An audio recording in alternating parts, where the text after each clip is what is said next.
Hello, my name is Shovel Claus, and welcome to Sparkly Electric Jester 3. This game is a high-speed 3D action platformer where you play as the one and only Spark, little Jester man. I have a plushie of him, but I don't have my camera on, so you can't see it. Awkward. This game is really sick. It's my favorite speedrun of all time. It has really cool speed tech that you'll see all throughout the run. It oozes visual flair, and I am a big fan. To kind of explain the story just a touch, because it's not a big deal, but I figured it's funny enough to explain. Spark is an impatient little gremlin, and he doesn't want to wait in bank lines because the internet's been turned off. The Frag Force has turned off the internet, so he's just like, I'm gonna overthrow this tyrannical government. It's fine. Don't worry about it too much. With that, one note I want to make here just for the submission video. We're actually doing a 2-in-1 deal. You get one buy one get one free. This run is going to be an all stages run. However, the all stages route is just doing any percent and then going back to all the stages that we skip in any percent after the credits. So we're gonna be doing any percent followed by all stages. I'll have timestamps on the little chapter viewer so you know when what becomes what. But without further delay, let me real fast check my splits.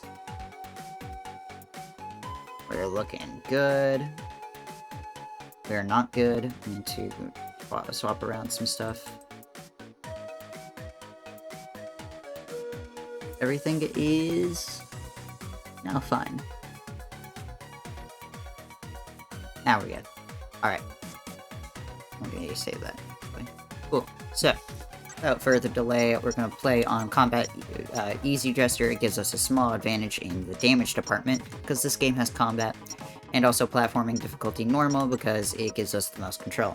Time begins when we hit yes here. So in 3, 2, 1, and go. Alright.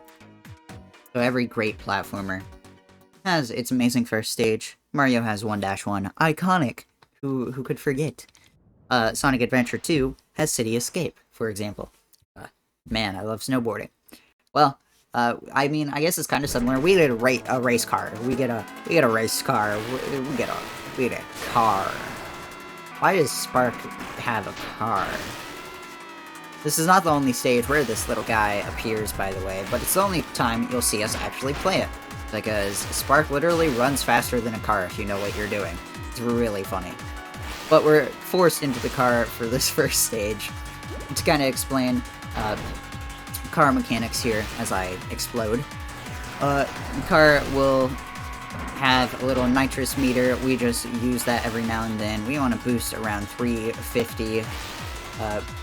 Maintain that speed as well as we can. Additionally, we have drifts that will allow us to take corners a little bit wider for a small speed boost.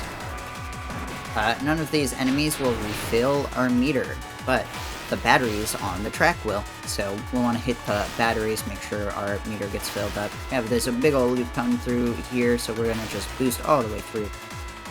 Then, for the last segment here, we actually get out of the car, we meet the man himself, Spark. We're going to explain a little bit of his moveset. Spark has a jump, of course. He can jump once in the air. He has a little dash he can do, just like that. He can homing attack things. He has a way to charge up his dash, and he can air dash once in the air and charge that dash once in the air. Otherwise, ground has no limitations. If we're touching ground, we can basically get away with anything. And, cool, we're gonna skip that tutorial. That's Alpine Career, our first stage. So Spark's moveset will become pretty obvious here throughout the game. So we're not gonna worry too much about the intricacies yet, because we're gonna head into Double Moon Villa. Here in Double Moon Villa, we are looking for 900, or about 900 of these little things called bits. Bits are these little yellow dodecahedrons. The small ones are just loose bits, And then we have, additionally, the big ol' bit bubbles. So, what we're going to do is just grab all of them that we can. We're gonna, we have a very specific route. We want to hit about 900 by the end of the stage. And one way we can kind of use this to our advantage is by doing something called a magnet dash, which you just saw there. It's why we're zooming so fast. Magnet dashes are really fast ways to get a lot of speed off of a homing attack. So what you do is just do a homing attack and cancel it with one of your air dashes. We can use this to just absolutely zoom all the way up. There are a few variations of a magnet dash. A few of them you'll meet later on. But the one that's important for now is an exhausted magnet dash. An exhausted magnet dash is when you use all of your air dashes, and that will allow you to take a little angle on that magnet dash. So what we're doing is using all of our air dashes and then attempting a magnet dash, and that will basically transfer your angle to be applied to the magnet dash. So you can use it to gain some extra height. You can use it to aim yourself down towards the ground. You'll launch in whatever direction relative to whatever you're homing attacking. And that's Double Moonvilla. We've hit our bit goal. You can see a lot of Spark's kind of moveset jumbling around, how we take advantage of it through air dashes, through homing attacks, stuff like that. Well, I said there were multiple versions of a magnet dash. Well, one of them is why we're getting so many bits in this first stage. We want to buy a few upgrades. There's a shop in this game. Bits are our currency. Spark starts out not so strong, but we can very easily get him up to speed. What we're going to do here is buy an energy dash. Go ahead, apply it to our little D-pad cross there. That's how we use it. And then we're going to buy 2 more things. The first thing we're going to explain, though, is the energy dash power-up that we bought. It's the one we put on our little D-pad cross, and we can activate it by gathering energy. Energy you gain by mainly killing enemies, but some other ways that we'll explain here in a bit. And energy dash allows us to do a little thing called a hyper dash. We're gonna line up on that enemy and fly to the end of the stage. Just like that, very easy. All you have to do is same inputs as a magnet dash. We homing attack, and then we immediately after hit the energy dash button for 1 bar of our energy meter. We will just go flying. So maintaining energy is a big part of this game. It's going to be what most of the routes in this game are formed around. And, of course, going to the end of the stage fast. So, this is a tutorial that teaches you how to slope jump, which I'm sure I really needed. Thank you, Spark. Why we're doing these tutorials is actually for not so obvious reasons. In order to get to future mainline stages, we need to get a certain amount of freedom medals. You can see here on the screen. We have 4 now after completing that stage. You gain freedom medals by completing stages. So we need to go through a few of the side stages in the game in order to get more freedom medals. Our Ice Tracks here is a great introduction for our other 2 power-ups. Do an energy dash off you. Okay, well, that's unfortunate. Or do a hyper dash off you, rather. Hyper dashes are what we call the big old boosts, by the way, in case I didn't explain that. But this is a great time to explain 2 of our other abilities. We have the Jester Swipe and the Finger Gun. The Jester Swipe will allow us to use loose bit trails to our advantage. We'll just swipe across it, gain a lot of speed from it. We'll go much faster than just running on the ground. We'll want to use them a lot. They're very, very versatile, very useful in this game. Additionally, we have a little finger gun. That finger gun will allow us to not slow down for killing enemies, which is great because we don't like slowing down. This stage is the first example of a side stage that kind of changes it up a little bit, at least in casual play. For us, it's not so different because this is an escape stage.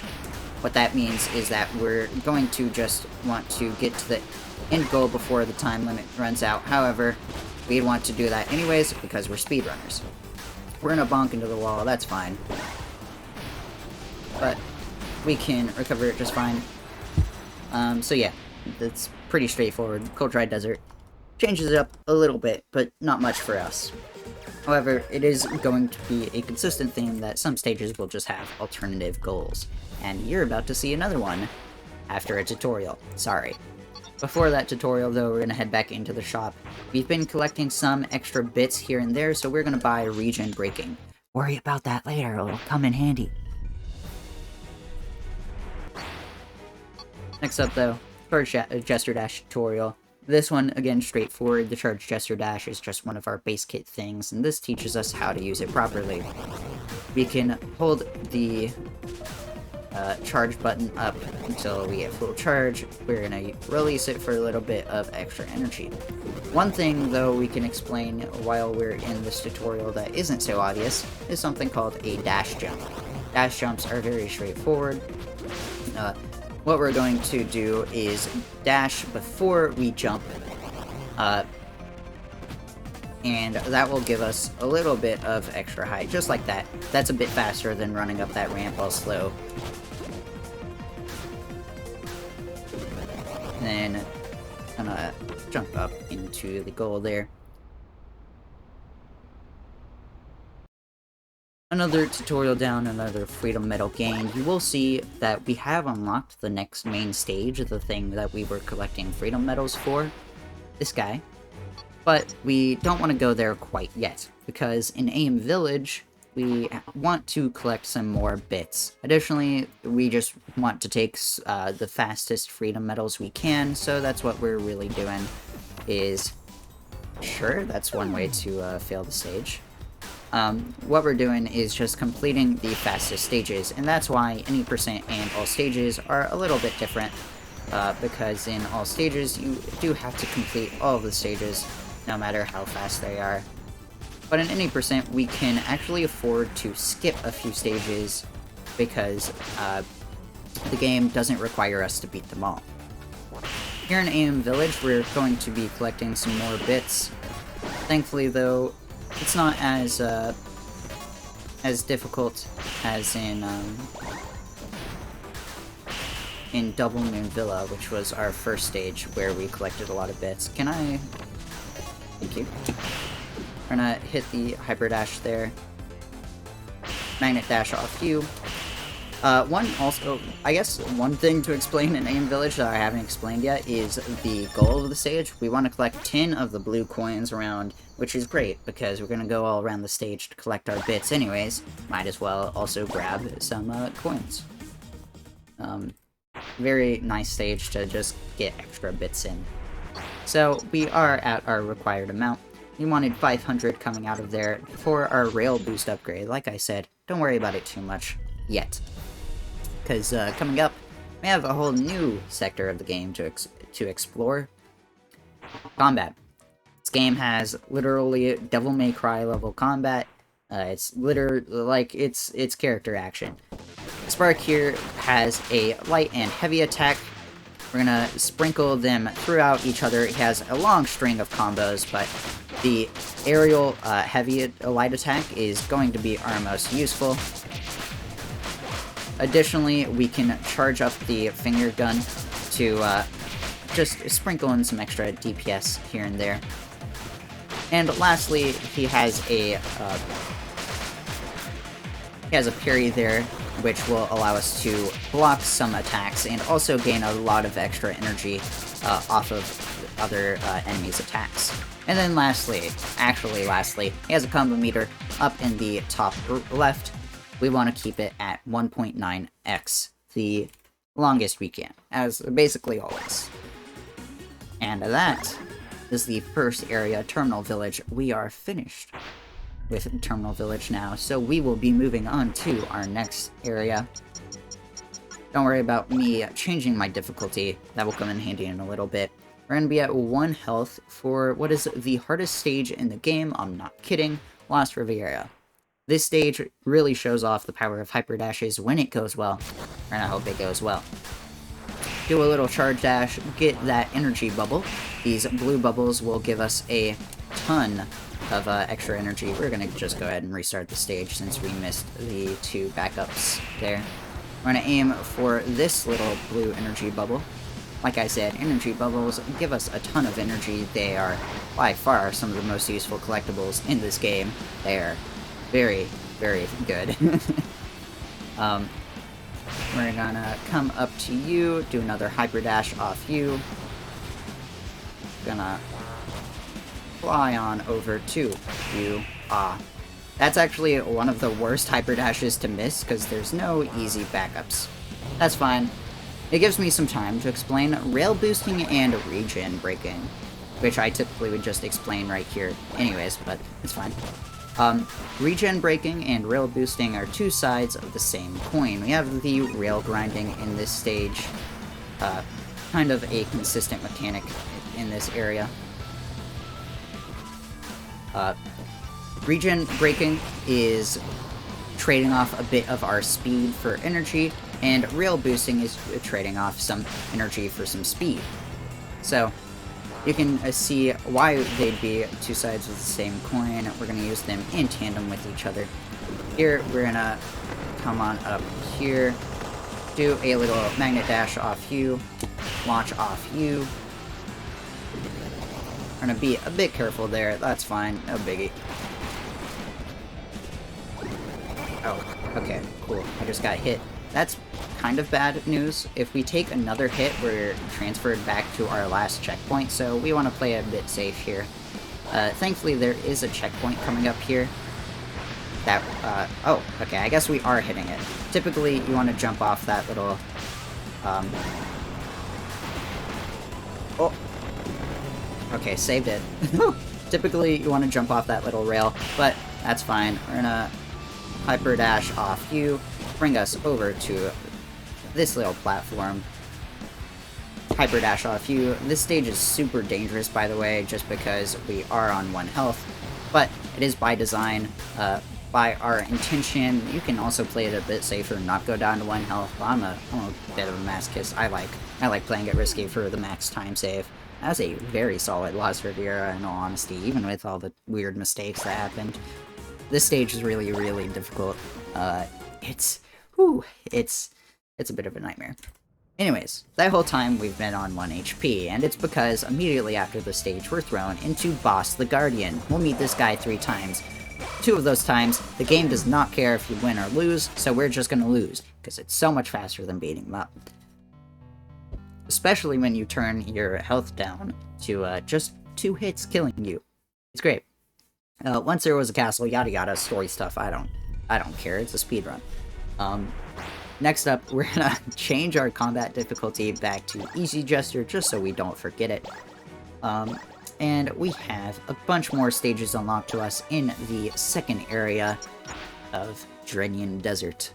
Drenian Desert has some of the coolest stages. First and foremost, we have the wall jumping here.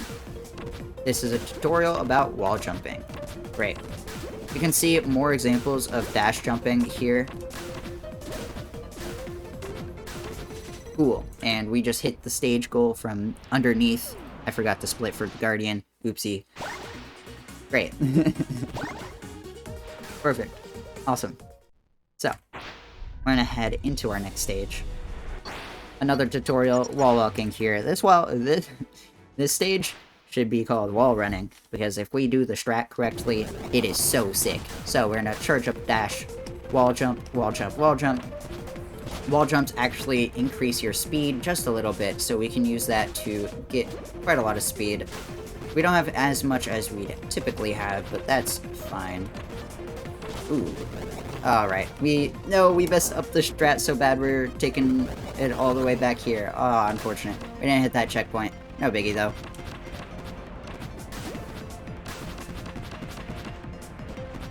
Woo! We got the risky strat where you jump between the 2 blocks. That's funny. Okay. That was fine. That stage looks really sick when it's done really well. We didn't do it as well, but you still saw some of it. Some of it done well, some of it done pretty fast. Next up is Arid Hole, which was my nickname in high school. Please accept my run.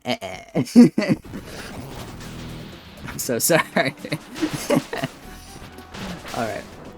Arid Hole is another one of our coin collection stages, except this time we're not aiming for as many bits. We're going to collect some extra, because there are some things we'll want bits for, but let me off. Thank you. It's all just kind of supplemental. We should have enough bits either way. We're going to come down here, and boom. You want to collect both of these, hop on down here, and then hop on through to here, collect you, turn around, and dash off you into our last coin. Very nice, very nice. That was actually such a good Arid Hole. Oh my god, that was a really fast one. 44 seconds is like my main splits goal too, so that's great. Next up, after that nightmare of a stage name, why did they call it that? We have Splash Grotto. I'm just gonna let this one kind of speak for itself. This is a rail boosting heavy stage, which is great. In the meantime, this is typically a good time for donations while we just zoom through this stage. Hoping that it all goes well, of course.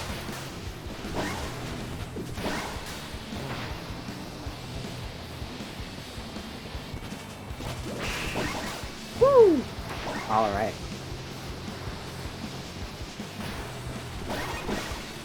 You can see some of the power of Jester Swipe being a good kind of stabilizer. That's actually a lot of what Jester Swipe is good for, is just kind of stabilizing your position, making sure you get on rails and stuff like that. I guess one thing I didn't mention is on rails you can't actually Jester Swipe, but one thing you can do to get around that is just jump off the rail and then immediately Jester Swipe, and the Jester Swipe will tend to put you back on the rail at exactly where you were. Doesn't always work, but sometimes it does. Next up, after the fastest stage in the game, we have high speeds, which I think is really funny, because the last stage should have already taught us how to go at high speeds, but no, we had a tutorial for it right after. And it's also very funny, because this is not like nearly as fast as you can get, but it's fine. One small optimization here, we wall run and wall jump between the little platforms here, because wall jumping gives us a little bit of extra speed. I touched on it a little bit. Ooh, hitting the wall there, not great. It's fine. One other thing that you'll see me do is a little thing called a down dash. Down dashing just dashes downwards. It's a good way to get back to the ground, because running on the ground is much faster than being on the air. Spark's air resistance is a little bit higher than his ground friction, so he runs on the ground faster than he does soar in the air. Of course, if you're going fast, it doesn't matter all that much either way, but in that stage where there's no possible big ol' exploits where we can fly through the sky, you know, it's fine. Also, I did not mean to go into this stage, my brain autopiloted. This is something we'll come back to much later, don't worry about it. I love losing a second. Next up is District 5. In this stage, ooh, I also meant to go back to Challenge Jester. Alright, we're losing another second. We're gonna quit back out to the menu. Make sure to not quit our game, because that'd be bad. Alright. Swap over to Combat Jester. This is why I typically have a sticky note on my monitor that tells me to go back to Challenge Jester and swap off of it again. It's fine, don't worry about it. District 5 is going to be very fast, which means I have to explain a mechanic pretty quickly here. Or not, because I'm making a ton of mistakes. It's fine, don't worry about it. You wouldn't know unless I pointed it out. So I just won't. There we go. So the mechanic we're going to use to skip well over half this level, and I say mechanic, it's a speedrun exploit. The thing we're going to use to skip a lot of this level is called a gravity clip. Gravity clips abuse how Spark runs on walls in order to kind of run up walls and stuff. It abuses how his gravity shifts to that. So typically here, we'd go on a big ol' auto-scroller to another portion of the stage. What we're going to do instead is come up and jump through the roof there. That is called a gravity clip. Whenever Spark hits the roof, his gravity resets back to facing the actual ground, which means that in a split second, what you can actually do is just jump up. After the big ol' factory segment, we just do a quick hyper dash. We're gonna come on through here. This section should hopefully go pretty fast. There we go. Whew, that was a really good ending there. We zoom through the fire and the flames. We only have 2 HP, by the way, so if we get hit once, it becomes a struggle. If we get hit twice, we go back to the checkpoint. And this is the actual auto-scroller that we did skip. Unfortunately, you can't skip this one, and they'll come back way later in the run to haunt our dreams forever. These guys suck. There is a way to skip it, it's just not really viable for full game runs, so it's not ever really done. And that's District 5. That went very well. As you can tell by my splits. Really, really fast stage. That skip was pretty massive when we found it. Not that old either. And once again, we have a Guardian encounter, hence why we swapped to Challenge Jester, as you can imagine. We're gonna just die, split, there we go. After this stage, I'm gonna remember to swap my difficulty back. This area, Protest Prison, is a bit weird, because, we only do one other stage here for now, and the stage that we're gonna do is District 6 here. All of them are called district number, which makes it a bit hard to kind of differentiate them, but it's fine. I don't know why I was charging up a charge shot, but that's fine. For this stage, we're gonna come over to heal, do a hyper dash, and jump into the goal. Very nice, very easy. We are gaming. Very nice. That stage is a lot more difficult than it seems. The first hyper dash we do in that stage actually determines what route you're gonna go. If you miss it, you're losing a lot of time. If you hit it, it depends on how you hit it, which is a lot of fun. You kind of have to react. But no worries, District 6 went well. Very nice. There are a bunch of backups as well. So, very, very good. Next up here is Downtown Descent, and we're gonna try something I haven't ever tried in a full game run. Oh, nice. That strat, where you wall run on the side there, was literally, like, just discovered the other day. It's very sick. We're gonna come all the way over to this, do another hyper dash, down dash into this building, and then we're gonna come on over to hit the hyper dash there, stop ourselves with a homing attack there, and then do another one there. We want to hit that roof, hit this roof, and all the way over to here. We faceplant, that's fine. No biggie. Spark can just fall on his face. Don't worry about it too much. Not super relevant. By the way, this whole route actually skips like every checkpoint, which is kind of scary, but it's fine. That's fine. We're actually gonna take it the casual route then. That's chill. We're gonna come all the way up here.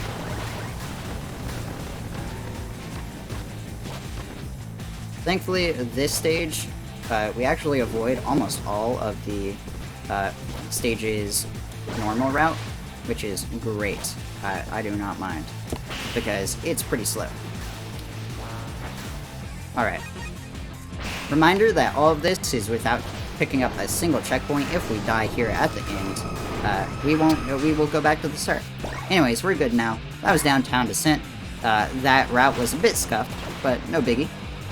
Here, we're going to destroy all these enemies, make sure we get up to full energy, because we have a little spaceship here. This spaceship is pretty straightforward. You won't see him much. All you need to know is we can dash ahead with a little booster. We can fire some bullets and go up and down. Here, this mini-boss, game wants us to fight him. No thanks, I'm good. We'll just say no. Go to the end of the stage. That was a very solid time for how weird the route got at the end there, to be honest. I don't think I've ever played the stage like that before, which is really a testament to how much freedom you have in this game. Down Down Descent is a really cool stage. I routed out a lot of that route, actually. The beginning half of it got kind of changed up, but yeah, I'm a big fan of that stage.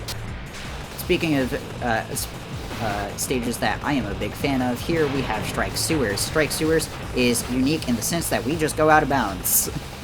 There are a lot of stages we actually just go out of bounds for, but this one's cool because it's the only vehicle stage that we really play as the vehicle.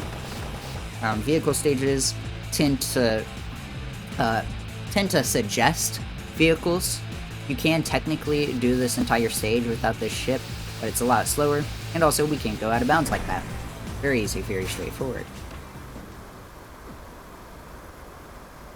Just fly straight to the goal there.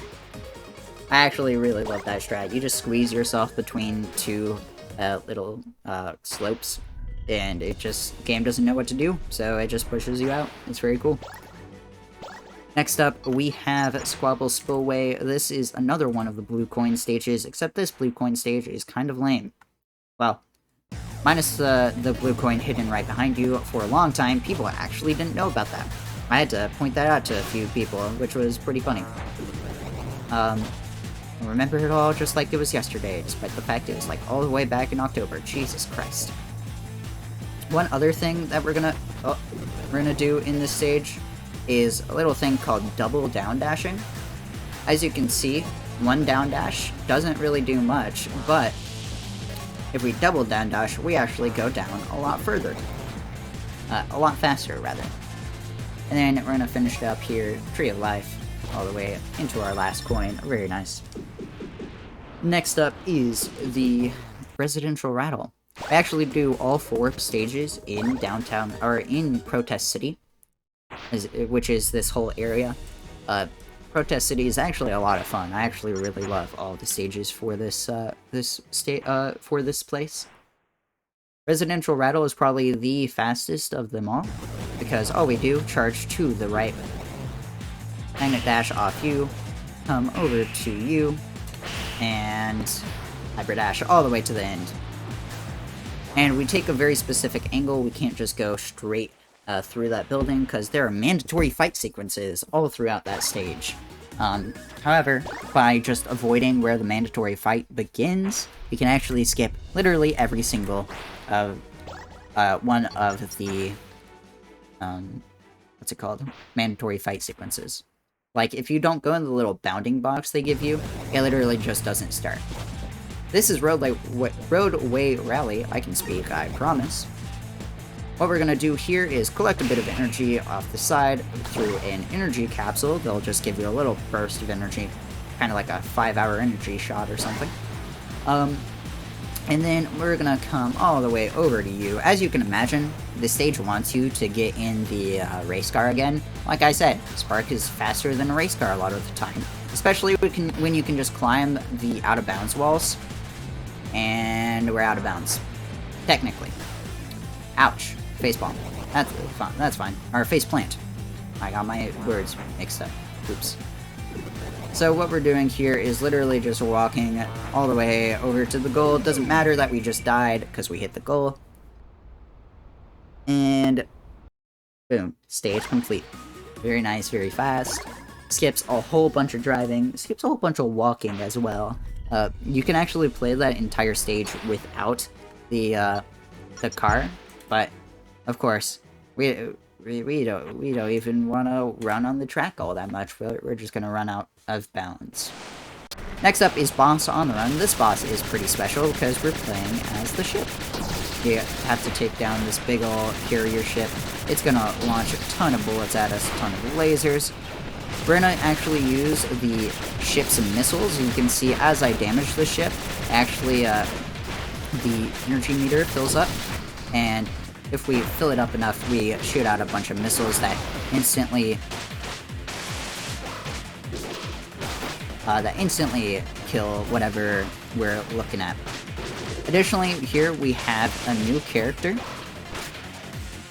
I don't know what is happening. It is hard to keep track of the combat in this game sometimes.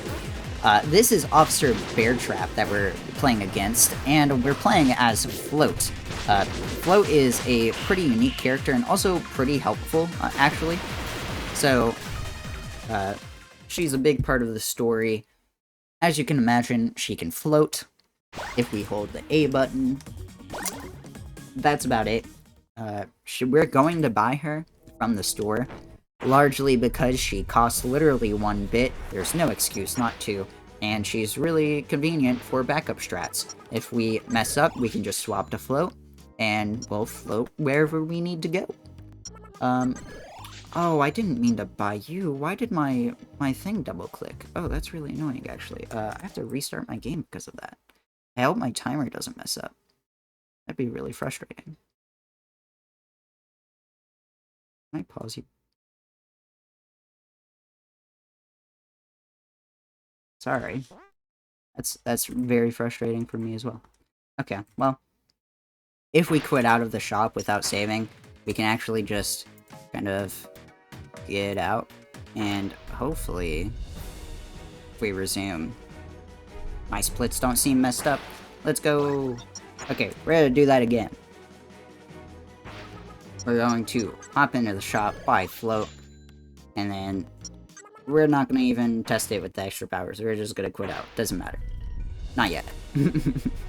We will go back to the shop again, and hopefully there we won't mess anything up. But next up is Nighttime Phenomena. This stage is actually one of my favorites, because it is so cool. This entire place is kind of like a weird, kind of history museum. But what we're gonna do here is hop on off to the side, swap over to Float just to save ourselves just in case, and we're going to charge a dash into the death plane there, and our dead body will hit the checkpoint, which means that we just spawn back at the checkpoint. It is so cool. That is one of the most unique strats in this game. It is one of my favorites, where you literally just die and hit the checkpoint, but it doesn't even matter. This entire stage, as I said, is kind of a weird conservatory, observatory, museum type thing, where it kind of trips out everywhere. Ooh, okay, that's fine. We hit a checkpoint by going through that little tunnel, so we just come back here. I wanted to go for the swag super fast strat. Doesn't matter too much. But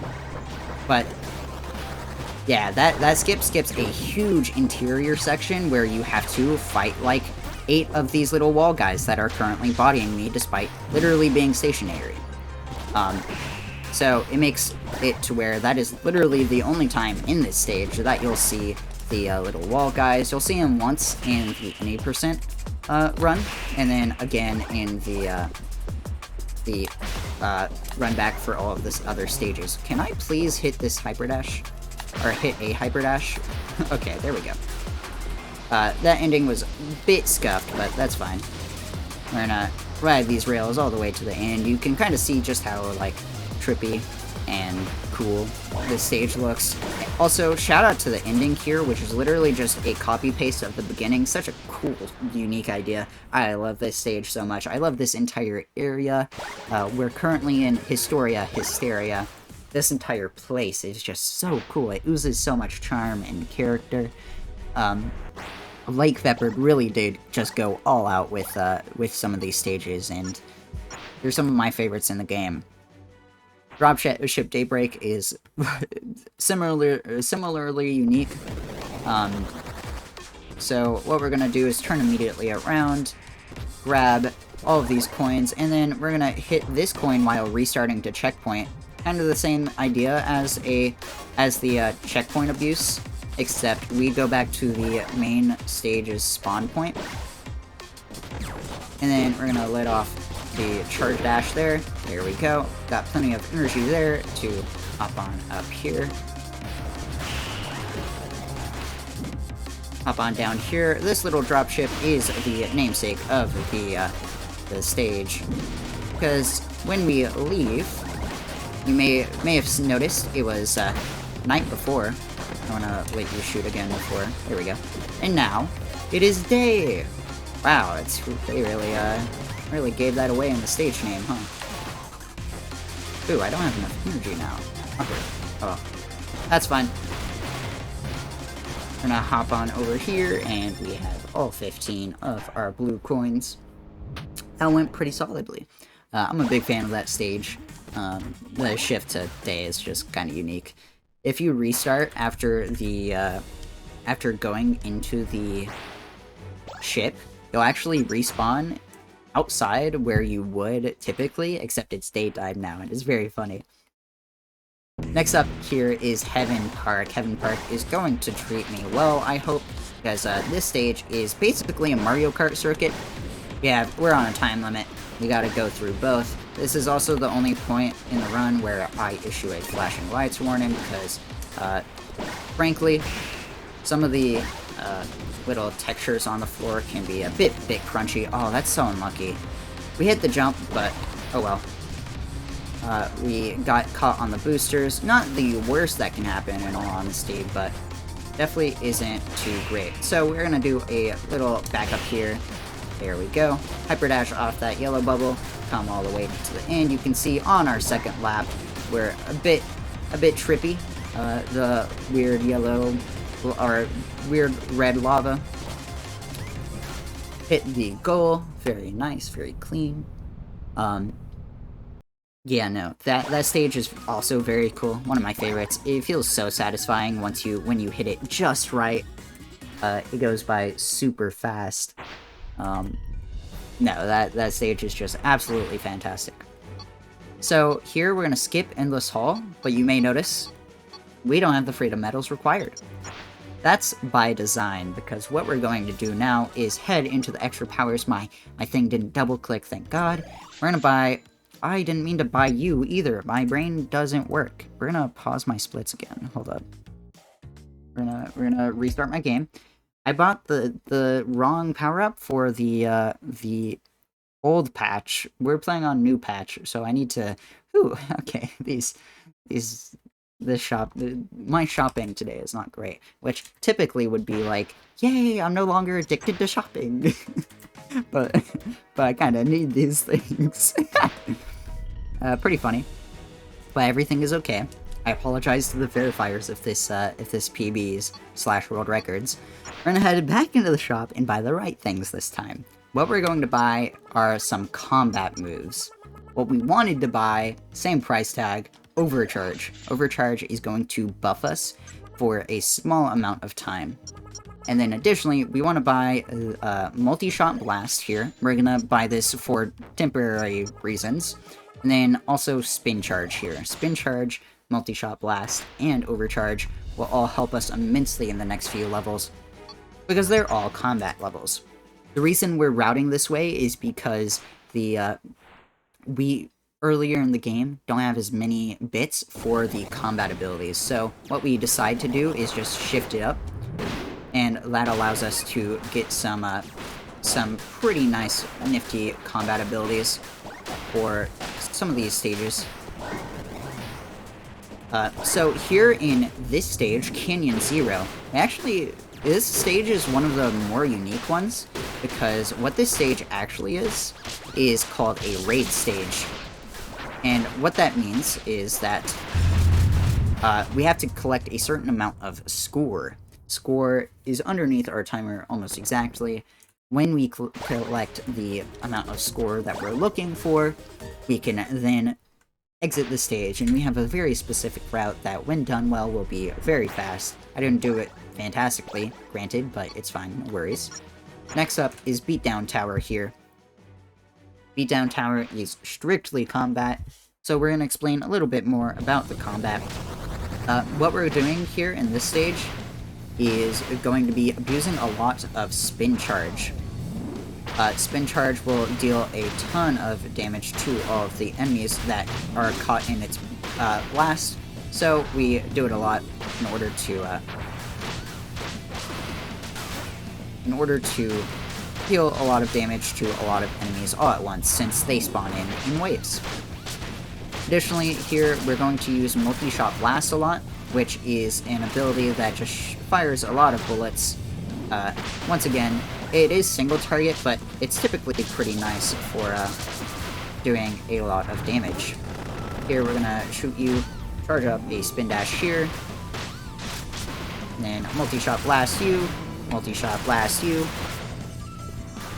charge up in the center here, and multi-shot blast you.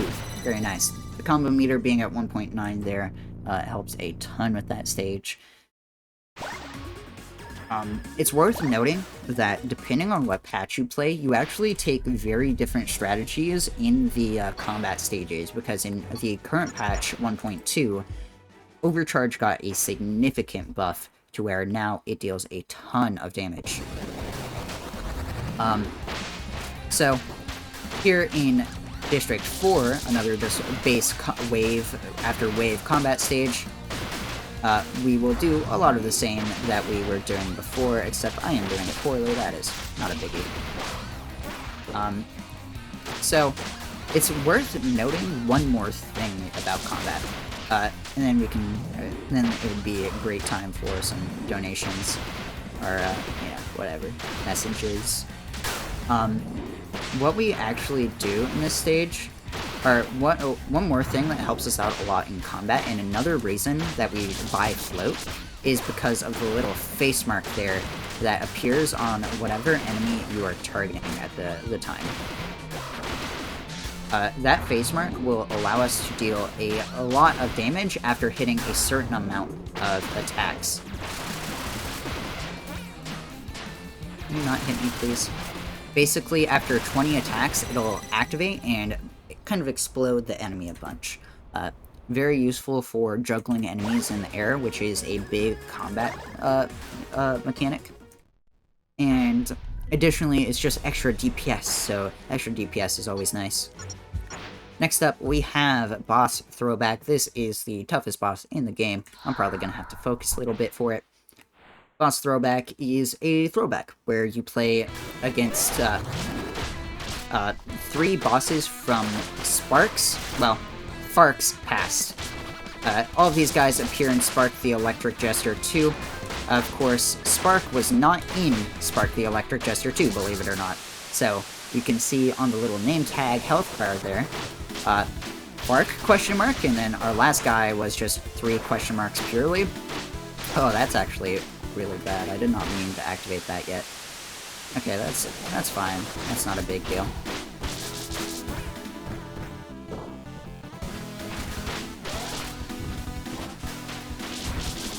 Alright.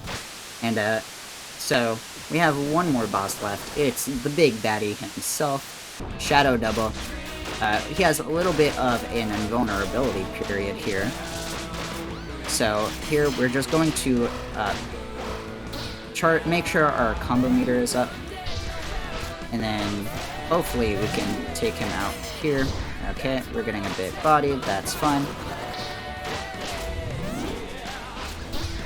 Okay, I'm gonna just snipe him from a distance, sure. This is why you don't use Overcharge early, by the way, because typically he would have been dead by now. There we go. Because we just overcharged during the Shadow Double fight, he goes out real fast. But not a biggie, not a huge deal. Typically that fight, when done well, takes about 50 seconds, but the overcharge mistake cost us quite a bit. Not a huge deal, though. Next up is Airstrip Madness, probably one of my love-hate stages. There's a really frustrating strat on this stage, in honesty, where you swap to float, run up this wall. The reason we swap to float is because she has no dash recharge, so you can just spam dash as much as you want. Here, I'm gonna charge up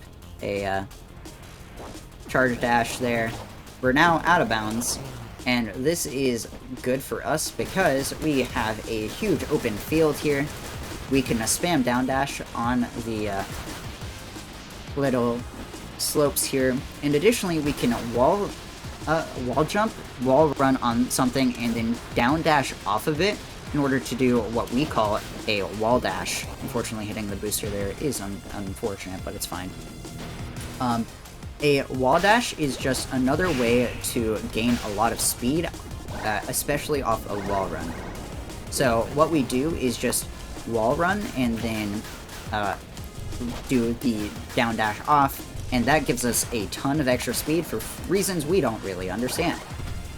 Then we just do another gravity clip. We're gonna collect a few extra bits just for safety. We want 500 bits coming out of this stage, preferably before this stage, so we can buy another upgrade. This upgrade would be where we talk about DLC differences if we didn't have combat, but it's another extra power that we can buy, Cloud Shot. Cloud Shot disables gravity, or at least lessens gravity for a little bit, and additionally gives us a small little boost in the air. This is vital for this next stage, 2-stage liftoff, because this stage has a really, really annoying strat that I'm hoping that we hit, because if we do, it means I'm actually probably on PvP pace. So this little rail will do a bunch of jump swipes.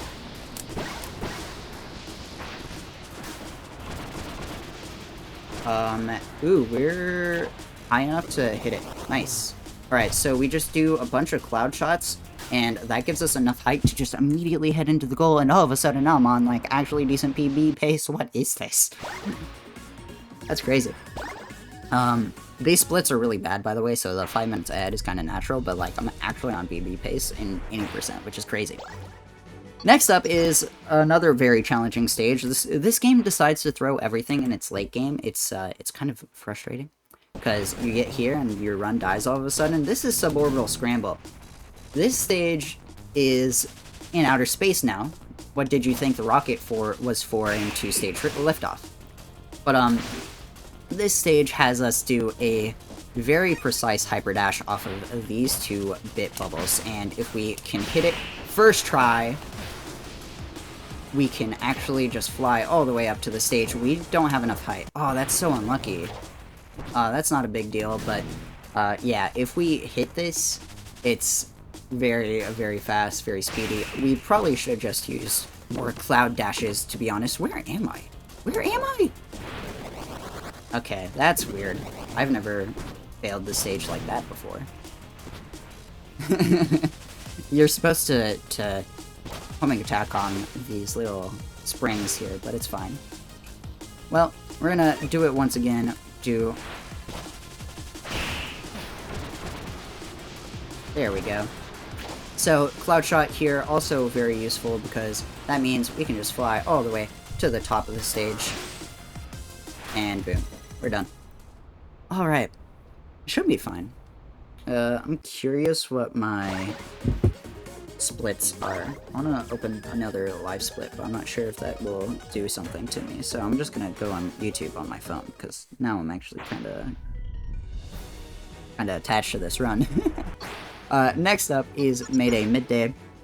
This stage is just another very simple gravity clip where we run through the stage some, and this whole stage is like a crashing airplane. Oh, that's an awkward way to fail the stage. What's happening? Okay, that's fine. So what we do is a magnet dash off of the first enemy there. Not you. And then we swap to float here. What? I've never had that happen before. A little, like, side clip, sure, that's fine. Just do the gravity clip on that tunnel, and we can launch ourselves to the end with float.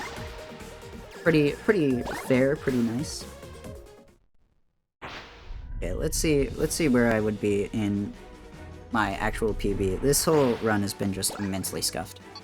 Next up is Mecha Madness. This is a boss fight pretty unlike everything else in this game. Because it's a mecha battle. This stage has two phases into it. We have Greater Guardian there, his name finally readable on the top because I swapped to higher graphic settings. On low graphic settings, he literally just appears like Braille. It's very funny. But in the first phase of this fight, what we do is the jump combo that we've been doing this whole time. And that allows us to kind of stun lock him. But it's also very efficient in the damage department, so we literally just do it in the second phase too. It's just a little bit more annoying because he just avoids the stun lock, which is unfortunate, but it's fine. Okay, let's see how far ahead I am. 3103. I'm like a decent 20 seconds ahead of my PB. Nice. I don't know if we will PB, but that's fine. Alright, so next up is a tutorial. We're entering into the actual late game of this game. There are about 20 minutes left, roughly. Fall damage tutorial in the last 3 stages. I'm not kidding. This game has fall damage. You've seen it a few times. It's why Spark is like face planting. But fall damage is when you fall too much, you get this little red meter, but there are a few ways to cancel fall damage. You can jump, you can dash, you can charge dash, and you can also land on a slope. These things will cancel out the fall damage. You won't die. You might take damage, but it's fine. If the red meter runs out, you just immediately, right then and there, just die flat out. No stopping it. But this is all great information to know because of our next stage. This is Deep Descent. You'll never guess what we're gonna do in this stage. Think of this stage as like a tower, and your goal is to get to the first floor from the 100th. That's right, we're gonna fall very long. However, that fall is all natural, baby, because we do not have the power of the infinite fall. In previous patches, what you actually do for this stage is literally just fall infinitely using an exploit with one of the power-ups, Hyper Surge. We bought it earlier by accident. That it's used in old patches for 2 reasons. 1, it's a great combat ability, and 2, it allows you to infinitely fall. We don't have that in patch 1.2 because it's been patched out. Despite that, patch 1.2 is still faster. I'm not kidding. Big shoutouts to Squish Squash, the current world record holder for this game, the only sub 40 in this game as well, for his work making this patch faster because, oh boy. For a long time, it was thought that Infinite Fall would be the holy grail of this game. And then we found it. And now it's not even faster. It's pretty wild. So, this whole time, we're just falling to future parts of the stage. What we want to do here... Oh, no. I don't know where I am. Am I all the way back? I'm all the way back. Oh, that's really unfortunate, actually. Ah, that kills the PB. Well, no biggie. What we're gonna do here is just take it a bit safer. Actually, I don't know if we can take it a bit safer, but who knows.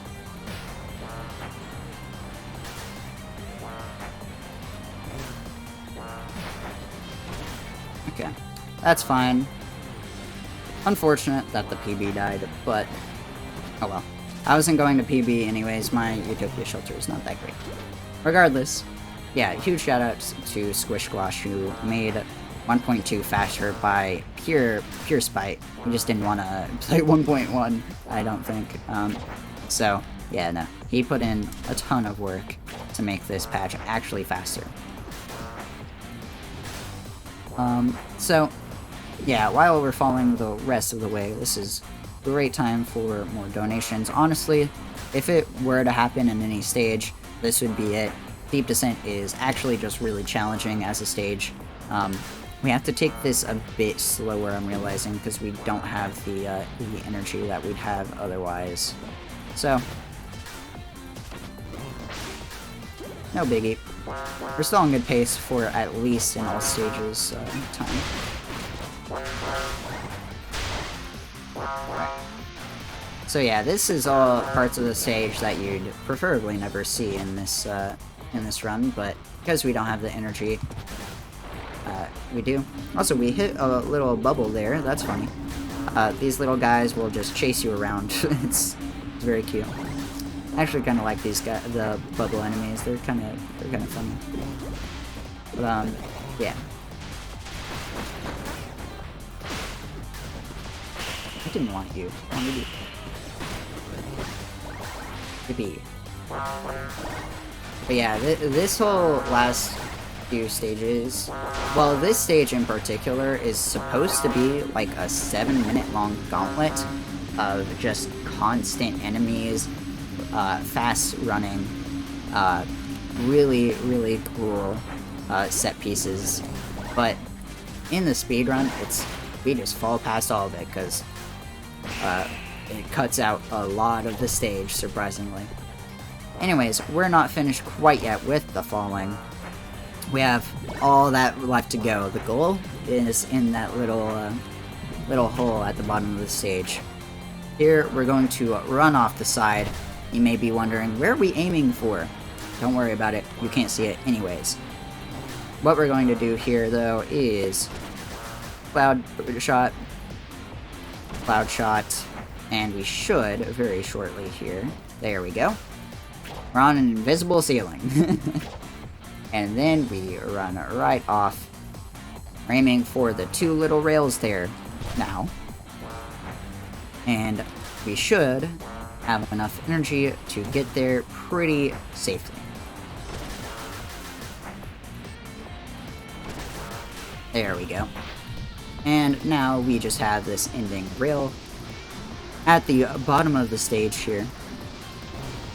Unfortunate that we lost 2 whole minutes here, but oh well.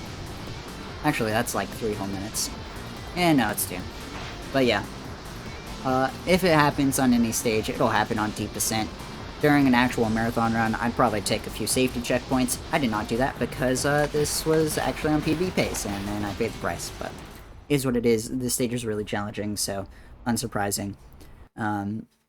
Regardless, that's Deep Descent. The next stage is going to take upwards of 7 minutes. And no, I'm not kidding. The next stage is Utopia Shelter. Again, we're going to see the whole thing in its entirety.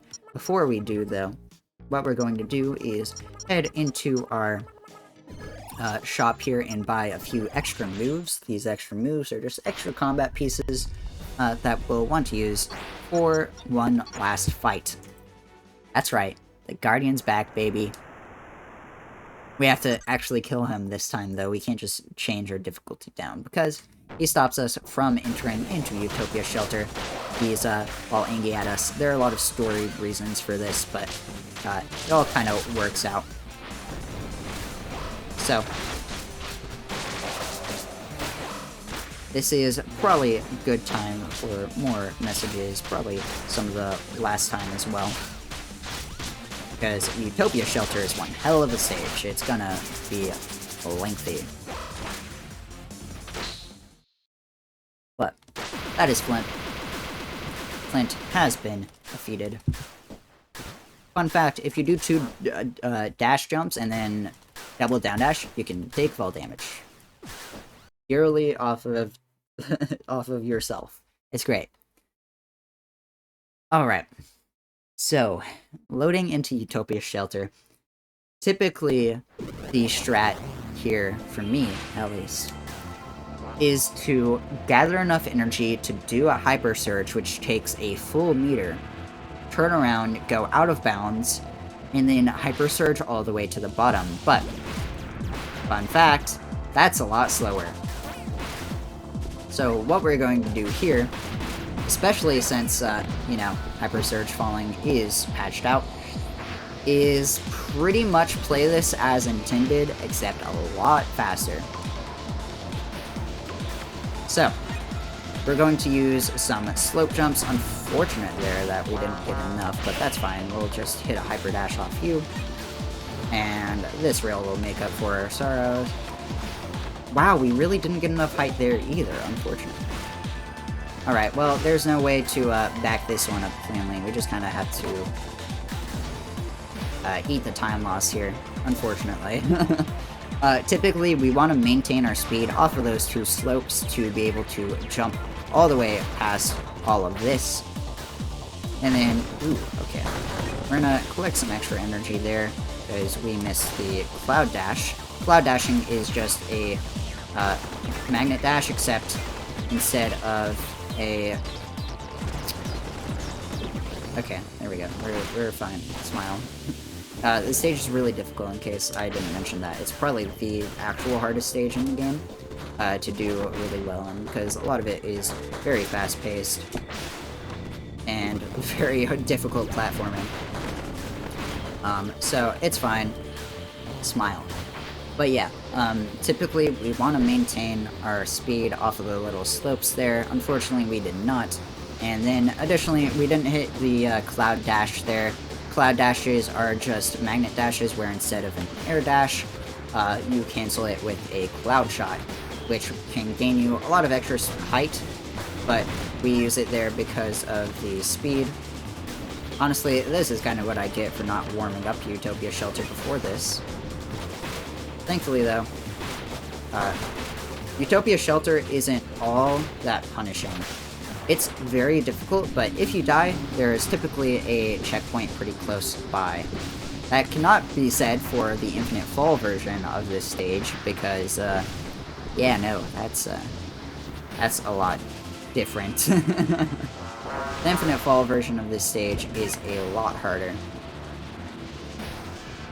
Alright, we're gonna launch ourselves off that little loop there. And then land back on the road. And that is the city done with. The stage is split up into two, technically three, distinct sections. That was the city that we went through, and now we're entering into the depths. This is where things get spicy. This part of the stage becomes very lore-heavy, surprisingly. So, what we're going to do is die. That's totally what I meant to do. It's fine. Like I said, Utopia Shelter tends not to be all that punishing. But yeah, this section of the stage becomes kind of a...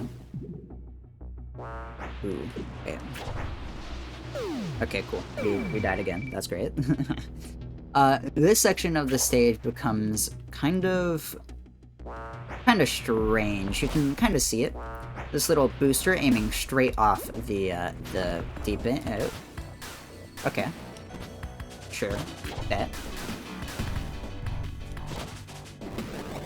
But yeah, you can see here, every now and again, they will be transported to an area called white space. At least, that's what I call it. Some people call it Nier Automata. I don't know. I never played that game though. But yeah, that part of the stage is typically kind of specific platforming trials, while the rest of the stage tends to be kind of combat stuff, some difficult hyper dashes. White space tends to be more isolated.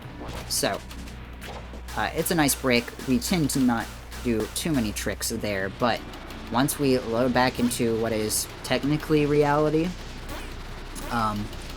we do a lot more pretty wild strats. So you saw there a hyper dash around a tower. The reason we skipped that tower is because of a mandatory fight sequence, believe it or not. This stage tests you on literally everything. It has a ton of mandatory combat sequences, a ton of just everything littered throughout. Big loops, wall jumping, wall running. It's called Utopia Shelter. It is anything but, because this stage is really difficult. Here we're going to swap the float. Float, as I mentioned in Airstrip Madness, has no dash timer, so she can just infinitely do wall dashes. Here we're going to hit the checkpoint for some safety, immediately turn around, land on this little slope here. We're aiming for the back of this tower. As you can imagine, this not only skips a bunch of running, but it immediately puts us into white space. Skipped a bunch of mandatory fighting sequences as well to just fall down. Swap over to float here, so we run on this little thin strip. Got to up it, no problems. Surprisingly difficult to not fall off that. We got the tunnel now. Tunnel of love, baby. Very simple. And then we're gonna aim for this big ol' slope. As you may remember, landing on a slope cancels our fall damage. So we're running into our last white space sequence. After this long road, we have the long strip of land here. This long strip. You just run down, very straightforward. White space is supposed to be kind of a distorted reality. We're gonna hit a energy dash there, and then jump and cloud dash, which allows us to float on by. Fortunately, we don't have the energy we need, so what we're gonna do there is hit the booster, since we got a checkpoint right before these boosters. There we go. We want enough speed, because this next about 45-second part of the stage is just rail grinding. It is the most intense thing to do after nailing a Utopia shelter to go for this at full speed. It is absurdly challenging. You need to be really spot on with your rail swaps, or else you'll just go flying off. And your speed will carry all the way throughout this segment. Ah, unfortunate. So you need to be fast in the beginning in order to be fast at the end. Here we want a full energy bar. We went for a strat where you jump off the rail. That rail leads you straight into this huge straightaway on the side of the stage here. Unfortunately, we didn't hit it. And here is another appearance of our beloved wall dashes. I explained this in Airstrip Madness, just a refresher though.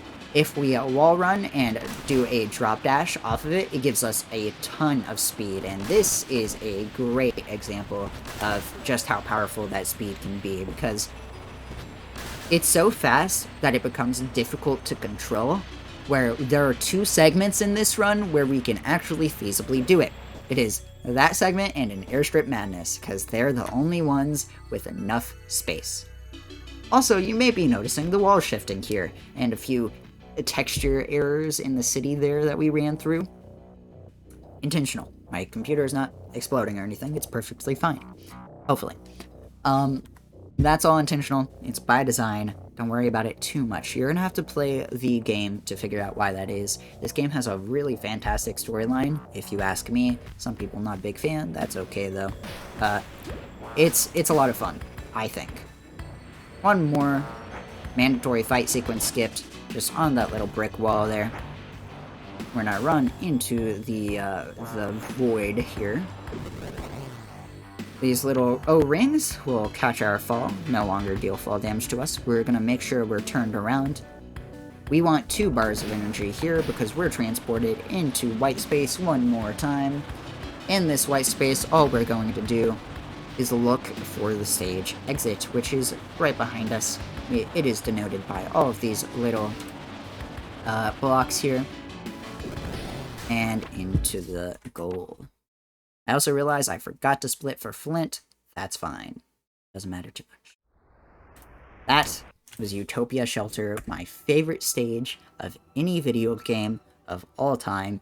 I'm not kidding, Utopia Shelter is absolutely fantastic. We have a bunch of story stuff wrapping up here. We have 2 more boss fights. First is the line work fight. This is a kind of remix of 2 fights from Spark the Electric Jester 1, which was actually a 2D platformer, which is, you know, fun.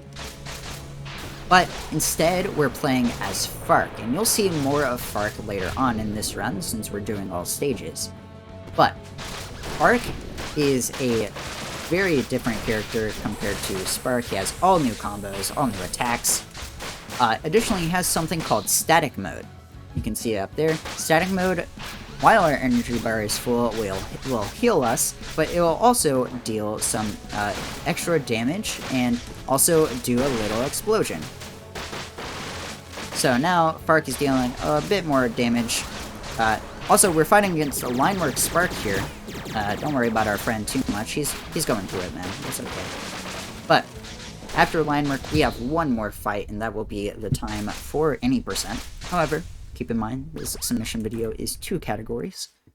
So, line work is done. One more boss stands in our way of a pretty solid any percent time, in all honesty. That boss, aliens. This is Claritas Centralis. She is the final boss of Spark the Electric Jester 3. Spark has to beat her up. Long story short, she's distorted reality.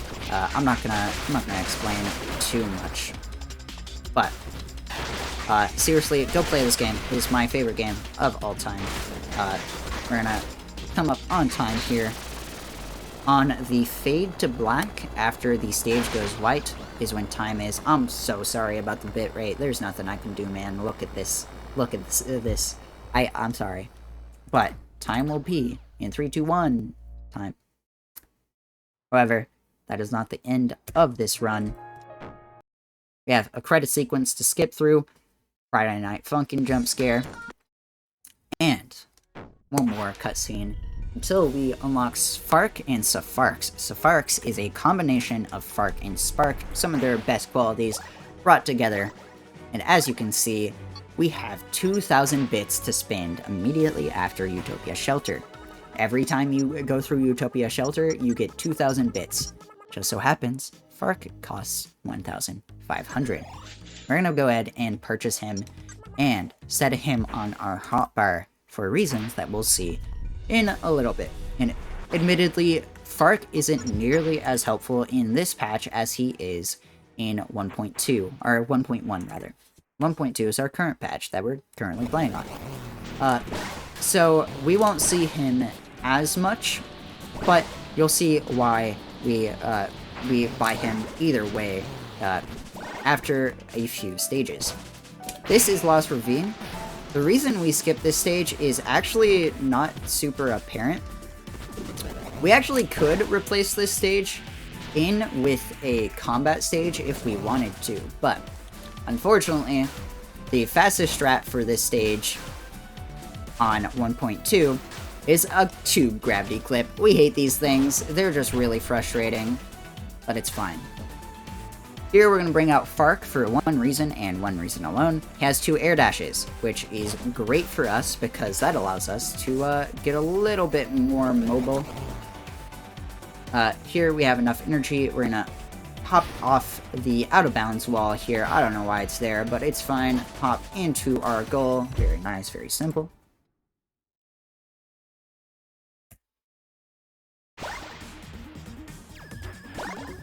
That tube clip is really frustrating. We don't do it in the, don't do it in any percent because of the tube clip. It's just really annoying. Don't worry about it too much. Here in District 79, though, the reason we skip this is because it's too long without the funny clip that is patched in 1.2. But it isn't actually all that lengthy, because one thing we can do here is skip all of the mandatory combat sequences. Fun fact about Jester Swipe, the thing that allows us to go on a trail of bits. Yeah, it doesn't care about collision at all. We can literally go through walls as long as there's a bit trail on the other end. Also, that's awkward. I've literally never...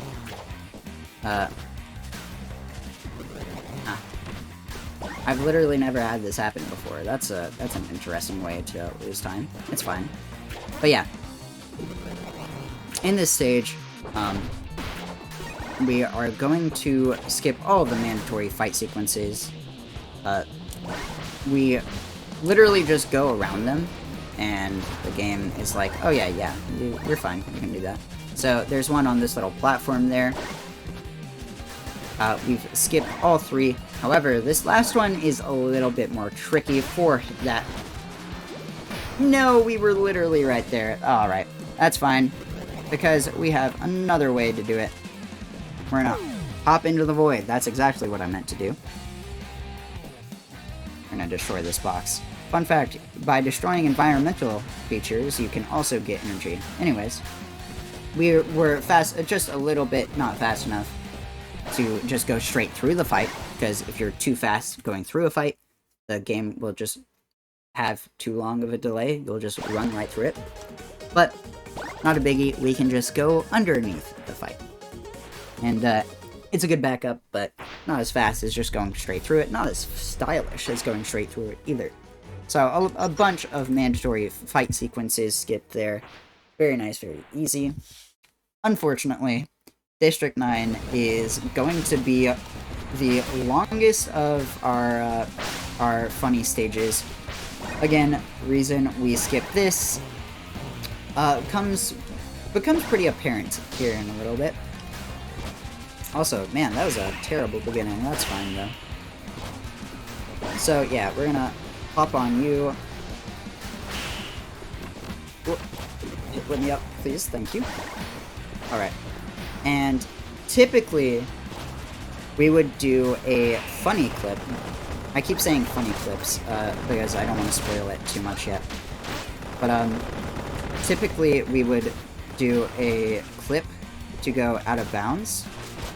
But, unfortunately, those clips have been patched. Okay, cool, we're gonna die instead. That's great. Awesome. Yeah. Intentional. Smile. We're all the way at the beginning of the stage? I didn't hit a single checkpoint? Okay, that's an interesting way to lose a lot of time. We're gonna restart that again. So yeah, this stage is really just kind of annoying. As a bunch of the auto-scroller machines that we see all throughout Protest Prison, particularly in the main stage. But it's fine.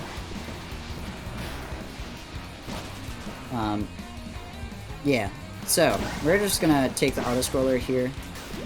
I wanted to be fancy and not take it because it's stylish, and either way, the stage is just gonna be slow. But unfortunately, we kind of farted it up. It's fine. Yeah. So this long auto-scroller is really frustrating. There is a way to skip it, but it only really works in 1.1. There's a way to skip it that's faster, I should say, but it really only works in 1.1, which is kind of annoying. But it is what it is. So yeah, that's why this stage is cut out of this, of the any percent route, as you can imagine. Here is Fark. We're gonna dash through all the bad stuff. Fark actually has an invulnerable dash, which will come in handy, whenever we enter into our last stage. So here we're gonna line up for a hyper dash, very nice. Hopefully we don't take any damage. Alright, that's fine, actually. And then we just have one last auto-scroller here. This is a great time for more messages, our last round of any donations.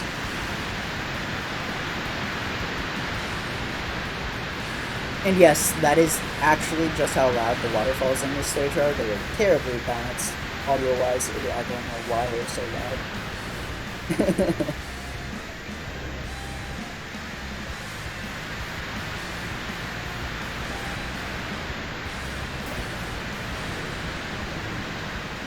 Alright. So, goal is at the end of this big ol' auto-scroller, at the end of this tunnel. This stage is actually a lot of fun when doing it without going on the auto-scrollers, but it takes way too long to skip that last auto-scroller, especially. Literally, even in the optimal route, we just take the auto-scroller. It's so much faster than trying to not. But, it's fine. Now, we're getting into some of our spicier stages. Because The last stages were just too long to be viable. These stages have strats that are not viable for full game runs, or for any percent runs at least. We've theorized them being doable, but never had any luck. The reason they're not really viable is largely because of inconsistency. Additionally, they are a bit too long, not to, you know, spoil the party, but this is Endless Hall. In this stage, you're supposed to go through a ton of segments of just interior wall killing, but what we're going to do instead is hop all the way to the end here. We're gonna swap to... okay, never mind. We're gonna bail on the full clip. We're gonna do the half clip instead. What we did there is called a float clip. Float is really weird in the sense that she has a dash that instead of... or a homing attack that instead of naturally progressing towards an enemy, will instead just kinda snap to them. Which is pretty useful in cases where you have the little spiny enemies. Not those guys. I hope that doesn't set me back too far. Okay, it doesn't. But yeah, the spiny guys are pretty fun. Because if float, what's the word I'm looking for? Parries that enemy, what actually happens is that she becomes invulnerable to it forever for some reason, which means that her dash, her homing attack, will just knock the little dude away. So that's what we do. Additionally, it ignores collision for some reason. I honestly have no clue why that works. It just does, which is strange. It's kind of strange. But yeah, it works. We're not complaining too much. Next up here is Balloon Fiesta, which actually has a very easy strat. The main reason this isn't included in any percent is actually just because it's locked behind Endless Hall. Unfortunately, you do have to sometimes play other stages to unlock certain stages. So, yeah, that's a big reason it's not in this the 100% route. This is awkward. Can I land here? Nice, I didn't know this thing had collision, to be honest. Oh my god, I have no idea how I saved that, but I did. Alright, cool. Get out of here. Get out of here, Balloon Fiesta, please. Oh my god. Anyways, to explain what happened there, we do a hyperdash up to the ending of the stage, that weird blue-purple room there. And then we do a couple of hyperdashes off of the balloons in the sky. Those give us enough speed to just immediately skip some mandatory combat sequences. There are some nice backup strats we can do as well, but don't worry about it too much. Here in Aviator Highway, I finally get to explain the clip that I've been dancing around by calling it Funny Clip. This is a Fark or Reaper clip. The reason they're called both is because both Fark here and Reaper Jester can do the clips. It has to do with how they have invulnerable dashes. So, what we do is literally just, I'm going the wrong way, I realize. What we do is just dash against certain walls, and those walls will, for some reason, not detect our collision. I have no idea why.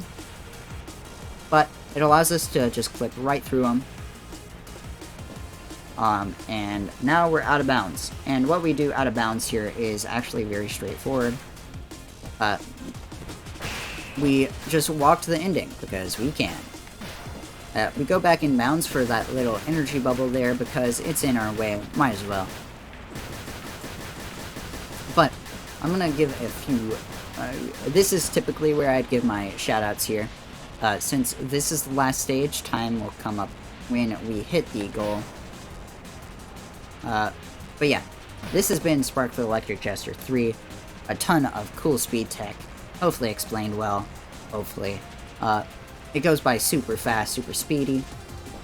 It is a lot of fun. It clocks in at about 1 hour and 10 minutes for any percent, 1 hour 30 about for all stages. A bunch of weird technical issues there, weird shopping sprees coming to a halt, but it's all fine, it's all good. That has been Sparkle Electric Jester 3 all stages in 58 minutes and 11 seconds. And actually submittable time because I had my IGT up the whole time. Awesome. But yeah, thank you so much for watching this submission video. I really love this game. I love running it. I love showing it off.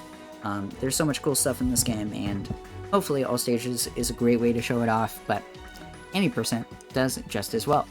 Additionally, I will make a final note here. Spark 3 is really good for incentives, because all stages as a category upgrade literally just adds 10 minutes to the estimate. It works perfectly. But with all of that said, 126.26 flat real time, that's really funny. I guess I paused my timer a few times. It's fine, don't worry about it too much. But yeah, with all of that said, thank you so much for watching. Those weird shopping sprees will happen. I'll make sure to smile. And even if they do, it won't take as much time because I won't have to pause my live split. That was just for IGT preservation because I was worried.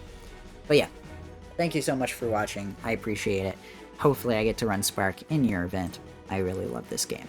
But yeah, take care, appreciate it, and I'm excited to see whatever schedule your team releases. Whether it has me or not. Much appreciated. Take care.